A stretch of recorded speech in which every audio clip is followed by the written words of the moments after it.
This is Modern Refugee. I want to talk to you about campfire cooking.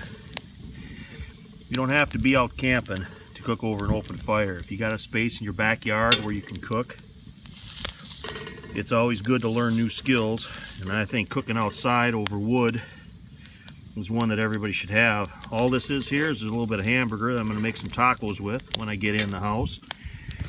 And this over here, just a little, let the steam clear out here. See it? It's a just a little packaged rice. Nothing fancy. Doesn't have to be too difficult to cook over an open fire when you're first starting.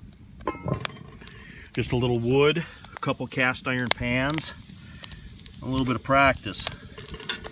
And you never know, one day you might not have a stove that you can cook on, and you might have to do this.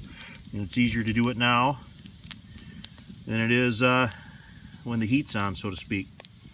I just kind of wanted to mention this.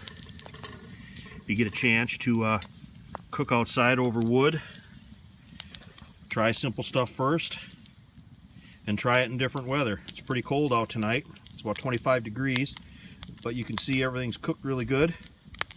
And I'm gonna go have supper now. You guys have a good night. This is Modern Refugee.